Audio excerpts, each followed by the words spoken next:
All right, what's happening, everybody? Let me get my chair. Tourhead Nordy here with you today.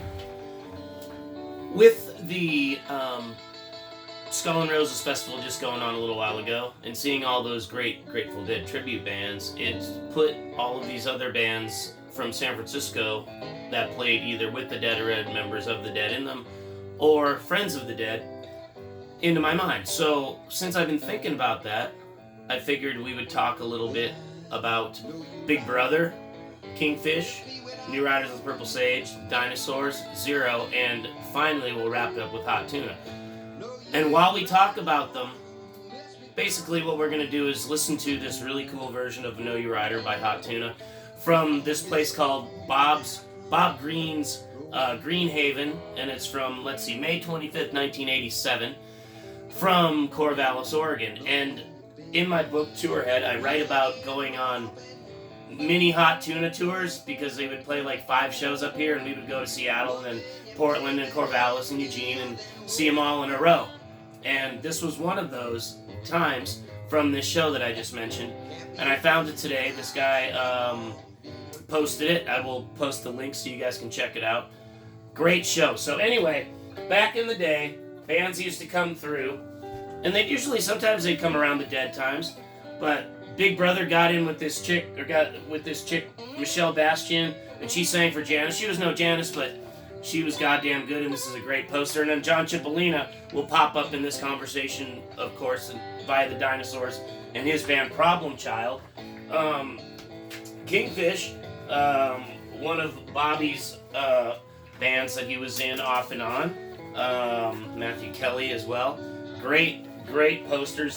Some of these are Gary Ewing art posters, and Gary was this amazing artist from up here in Portland. That's with 9 Days Wonder. They were like the premier Grateful Dead tribute band back then, and now one of the dudes is in Garcia Birthday Band, Peapod. Anyhow, there's another killer Gary Ewing poster. Kingfish, 9 Days Wonder, Fossil Fuel, very Northwest oriented with the salmon. The New Riders of the Purple Sage. Grateful Dead played with them all the time, as we all know. Beautiful poster. I just love this one. It's one of my favorites. And there's another cool one in here. Oh, this one's good too. From the Aladdin Theater. Hope you can see that. Just amazing stuff. The telephone pole poster artists from... A lot of these posters are from the 80s. Some of them are a little later on, like up to the 2000s. But the Dinosaurs. Peter Alvin, Spencer Dryden, John Cipollina, Barry the Fish Melton, and of course the amazing Merle Saunders. Jerry's partner in keyboard crime, if you will. I love this poster. Nobody ever makes horizontal posters, and this time we got a horizontal poster out of them, which I think is great. Now, I'll talk about Zero in a minute. Dinosaurs played with Zero often. This was a benefit for the Oregon Marijuana Initiative, and this is another Gary Ewing poster, hand-pulled. All of them are different, every screen, just so fucking cool, I love it. Now, this is a weird show featuring dinosaurs as well.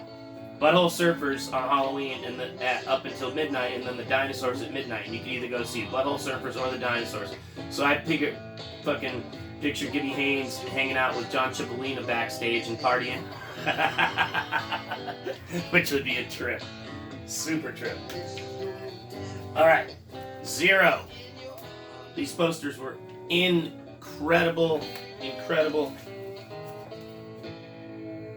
We'll just keep listening to this.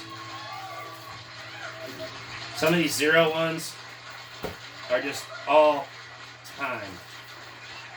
Look at that. Just this green one. Thank you very much.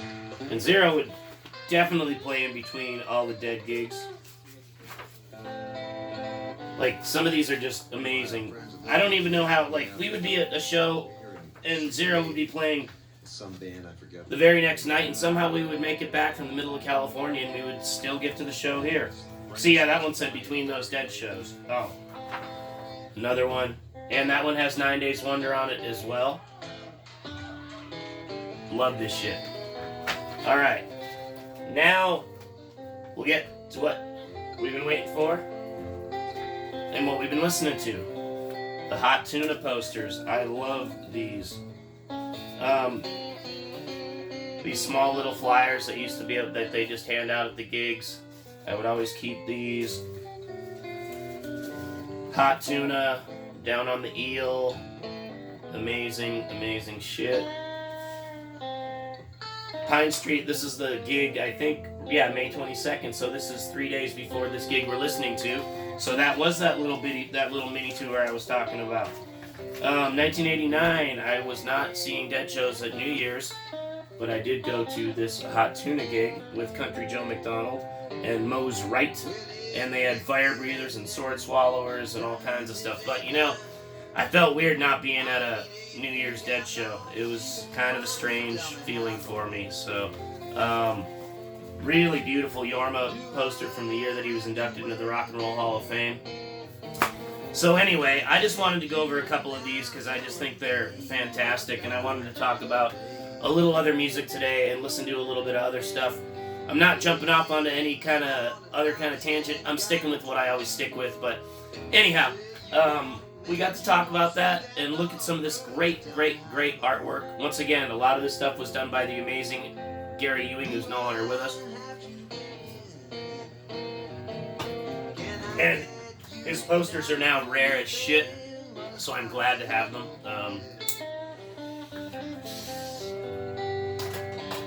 I probably could have had this music up a little louder, but anyway, we got to talk about some cool stuff. I love these posters. I have a few extras. If anybody ever wants one, let me know. I might be able to hook you up.